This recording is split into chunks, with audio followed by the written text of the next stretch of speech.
All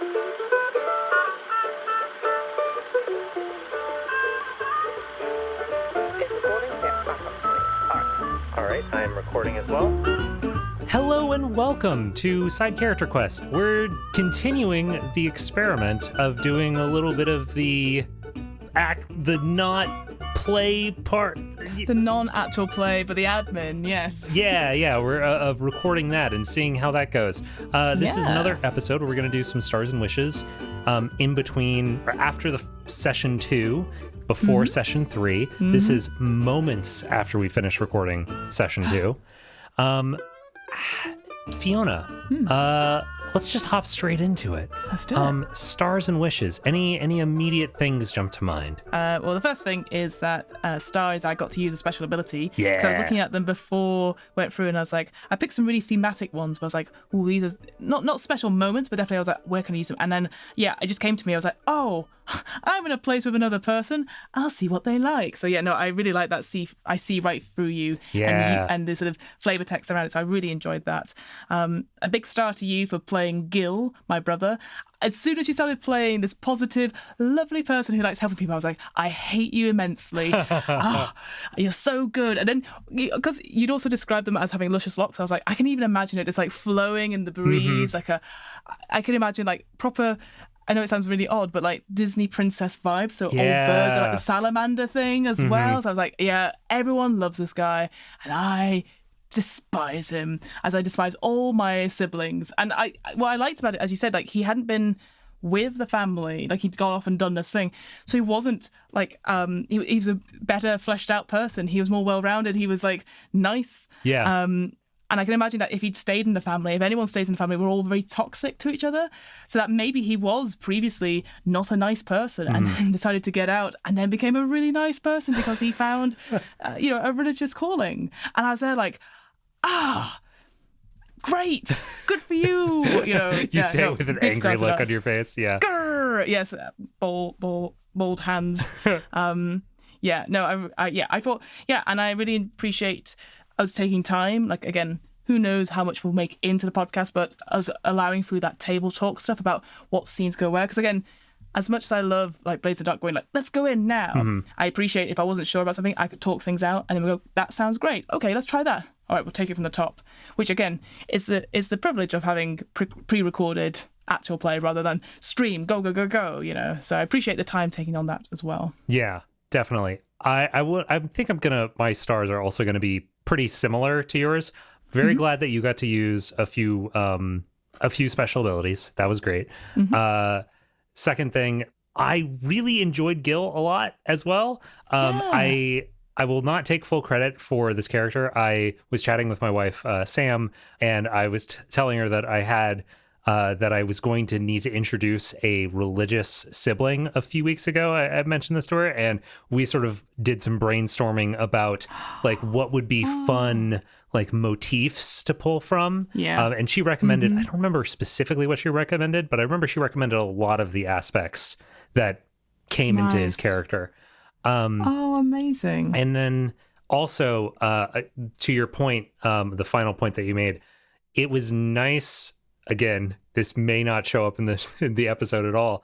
But towards the end, we were like, I wasn't sure how I wasn't sure if I wanted us to continue on to the next scene, because like it kind of felt like you were steering that towards starting the mission, right? And I was like, I don't think we really have time. Like we'll end up ending in an awkward spot. And I just appreciate that you have have the knowledge and background to like be able to go like, let's do a different thing here, and we'll start the mission next episode. You just have like the GM brain of that, how to edit scenes. Yeah. And as well, like, because again, I've only briefly played a little bit of like the Fortune Dark games, but also I've got a big improv background, so I know there's that sort of thing about like, don't, again, I appreciate we're doing the minuscule bit about planning here, and you're very generous about like, we can plan up to this amount of scenes, and in my head I was like, yes, I probably won't use them all, not because I can't think of anything. I'm sure I could weed up like, oh, but what about this, but then I always feel like if you're stalling, when you get to the thing, it's not as satisfying. I go, oh, of course I should have done this. And that's what the flashback is for. So that's why I was like, in my head, I could imagine just doing 2 or 3, maybe something extra, but wouldn't be like a full-on scene. And then we're going like, cool, I think this is enough for a character. Because in my head, I always try and put like a time limit on it in the sense of like, it has to be done within a couple of days. It's not something that you could spend months about. I mean, obviously, if you'd said that, that's different. But like, it is one of those things where like, yeah, this is important to me now. I have a time limit in my head because I've been given this mission by someone who I value as opinion. And presumably the more efficient I do it, the quicker I do it, so that's what I was thinking in my head. And I love this idea of play to find out and being like, I should have planned for this. But of course I planned for this. I'm Syrah Duststone. Fiona didn't plan for this. Syrah planned for this. Yeah. Exactly. So that's why is that sort of thing in improv. It talks about like playing to the top of your intelligence, and often that means like don't punch down, all that sort of thing. But what it really means is that you will know stuff that your character doesn't, but more importantly, your character will know stuff that you don't. So of course you're like, oh, what would I do in a situation? And you're like, well, Syrah probably has contacts and this, that, and the other. I'm sure he's done this a couple of times. Yeah. Or has pulled strings. So I don't need to worry about it. When it comes up, I'll be like, of course. So is that sort of, again, why these games are so good? Is like you plan in the moment rather than doing lots of planning that then don't necessarily come up. Yeah. Because you're trying to account for every possibility when realistically your character's already done that, and it's not interesting for you to do that. You do it off screen. You do it off the cinematic view. It's very interesting. This is not a direct response to what you said, but it's just something that also popped into my head. It was interesting for me trying to think of how these NPCs would be reacting to you, because your character falls in this very interesting point where like they have name recognition, but they're not a celebrity. And also like only other people with name recognition would recognize the name, probably. Like it's not something that an average person would know. So it's interesting trying to decide like if you were a king, right? Then it would be obvious how people would react to you. And if you were a peasant, it would be obvious how people would react to you. But when you're like this sort of nobility bureaucrat from like another town that is visiting here, it's harder to see how people are going to work with you, which you are like playing within that space, like and working that to your advantage, such as pretending to be your brother. But I guess I could go into that commentary for a while, but I'll move on to wishes. Yes. Yeah. I have a couple things in mind. One is when the party thing is going on, I want to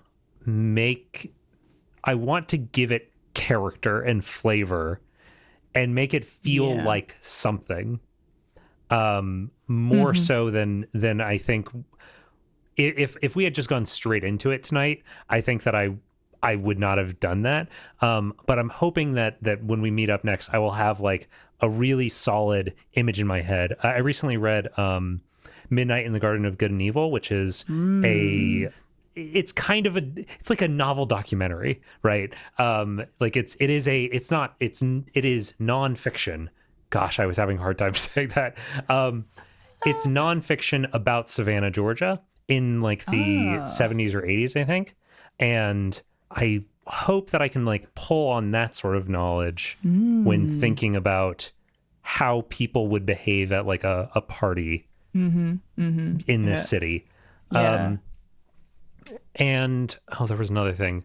I wish the relationship I can come up with, or that we can portray between Syrah and his sister is just as interesting as with Gil, like, or more so. That is going to be my goal, is to make this a more interesting and more like combative, like a less wholesome interaction. 100%. I think that's my wish as well. I think we're both good GMs and players and improvisers, I'd say as well, whereby we know it's not going to necessarily turn into a shouting match of like, how dare you or anything like that. It's that fine line of hating each other but trying to score points of each other. Should she turn up? This is the thing. I am very much, and I give you permission that she doesn't turn up until the moment calls for it. Because that's great. I love being put in the rubbish, so to speak. I love being put on the spot. It's one of my favourite things in improv, because then I have to work out in real time, and often that leads to the again, some bizarre choices, but I've always enjoyed that. I always think it's fun, because once you see the improvisers having fun, it makes everyone else have fun, because you're like, oh, they're in on the joke as well. Yes, party stuff is amazing. Would love that. I think I feel Jacques has been doing so much good work. Obviously, a big star for Jacques, just being. I mean, they rolled excellently. I don't know who rolled it. It was me, but also they rolled excellently. I love the portrayal of Jacques being like sort of like, oh well, that didn't go well, but also just being happy-go-lucky with it. I would love that again at the party, that he saves the day, whether to his detriment or not. I think he's a savvy person, so he probably wouldn't put himself on the line. But I would love a cool moment for Jacques to do something incredible at this party. Whether that's saving Syrah's neck, whether that's, I don't know, dealing with his sister, dealing with Liam, whatever. I think, because I assume I would ask him to be at the party, but again, do the same thing that we've done at the haberdashers as well, sort of be there in the background, not connected, because I think he's very valuable in that sense. And I think I'd like to explore this relationship that he has with Syrah, in the sense of like, Syrah clearly doesn't like this person, but puts up with him, because I feel like this person's the longest out of all the assistants and all the personal assistants. And so they're there as a result, is that sort of like, I don't like you, but you're all I have. So if something happens to Jacques, Fiona will be so sad, and Syrah will be like, oh, fine. I think, so yeah, if Jacques becomes a bargaining chip or in peril, Syrah absolutely will go save Jacques, whether he wants to or not, because he will feel indebted to him, because obviously Jacques has done so much. So I think, yeah, something cool for Jacques, storylines, whether it's positive or negative. Be cool to see stuff with the sister, if the story allows. And yeah, I'd love to... God, good party, good food. Yeah, I'll bring my best dress next time, and I'll have my wine. Perfect. So yeah, those are my wishes. Nice. I think that pretty much covers it. Is there any other comment or anything you want to share before we call it? Nothing necessarily. I just in terms of like, I'm very excited where we've got to. I like how we're doing the pacing of this, and yeah, I just enjoy being able to improvise, and it's. I think I maybe said it last time. I'm not so sure, but like, one-on-one is very different. It's so different. But I don't feel like too intimidated by it, if you see, because obviously you're an excellent GM. Thank you. I'm an all right player. No, you're great. But like, I feel like it's nice to take our time with it. Again, the luxury of pre-recording and stuff, and maybe not having, we must have this out by a certain point. Yeah. So I just wanted to express my appreciation of being invited on and being allowed to like just try things and not worry about if it comes across or not. And if something does come up, we can talk it through. So yeah, I just wanted to express that gratitude, because we don't often get that with pre-recorded and actual plays as well. So yeah, just want to say kudos to that. I always make a point when I'm starting a new quest. I always want to do something new, and that is true. If I ran down the list, I could think of like a new thing that I tried with every single quest that I've run over the past 6 years, however long I've been doing this. And I was thinking the other day that I was like, I think this might be the first quest where I haven't done anything new. And then I realized that like this, recording these bits is the new thing. This is the new bit. And I appreciate the fact that we have been able to like talk through how we are doing. I don't know. It's just cool. It's cool. I don't have anything new to say.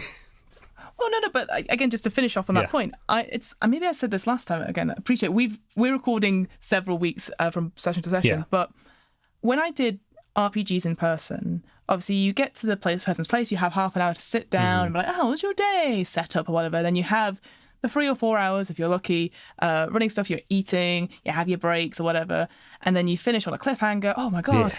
But then you have half an hour whilst you're packing up. If you're like me, you get the bus home and you go home with a friend and you're chatting about, oh my God, the session, great. And then when we moved to online, people didn't have the time to, rock up 20 minutes early just to check in and say, how's your day? And that's what we did. Again, not recorded. We just checked in, maybe unintentionally, and again, just chilled out in that sense. And then that's why Stars and Wishes are so important, because then it's just this is my way of decompressing, rather than we just finish the call and say goodbye. And then I go, cool, I'm now very wired for the next 3 hours. Yeah. And it's a Friday evening as we're currently recording. I'm not going out anywhere. I might be, sometimes when I would record late at night, I'd be like, cool, it's now 1 a.m. in the morning. I can't sleep for 2 hours because I've got all this thoughts in my head because we've not been able to decompress because obviously it's very late. So that's why I always talk about how important it is, even if you're half an hour early or something, just to check in and then Stars and Wishes, because then it just means that you're all on the same page. And of course, I know people might not I know that people might not be able to make all of it, but it just makes it just hey, I had a really good session. I'm telling you had a good session. Because sometimes you might end a session and you go, God, I don't know if the person really liked it. I got this one rule wrong. And you're like, sure, you got that one rule wrong, but you did this cool thing. You did this, you did this. Yes, it's self-congratulatory and all that sort of thing, but I just think it's so important to do that check-in and stuff because we don't have time for it anymore when we do online stuff. So I always try and factor it in wherever I can. So no, I'm glad this is a good experiment, Yeah, definitely.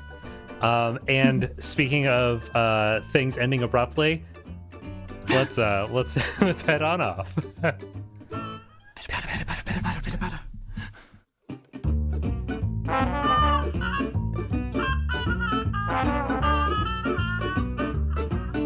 Thank you to the Joy Drops for the use of Not Drunk as our intro and outro music. Thanks to all of our guests, and thanks to you for listening.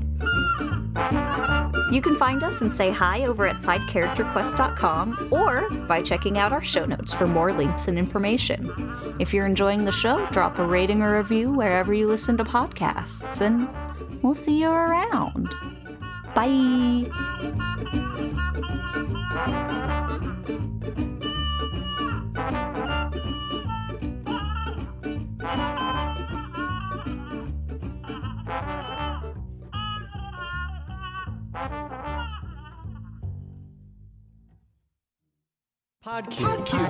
Podcube. Our Podcube devices are able to record audio from any time or place, in space or time or place. And this is what they're picking up. I hate flowers. I feel like a poop seller. I feel like I'm selling poop. There's a whole baby Mark Zuckerberg in here. Is it real? I don't think so, but it's wet and it doesn't smell good. Did you smell the mouth? No, I didn't smell. Hi, welcome to Circuit City. Can I help you find anything today? Now, politely, just shut up. I'm gonna take this iPod, dip it in some sauce. Ooh, hard to eat. Bet you it'd be harder to eat without all the sauce on it. Search Podcube in your podcast app or go to poweredbypodcube.com. Podcube. The future is yesterday.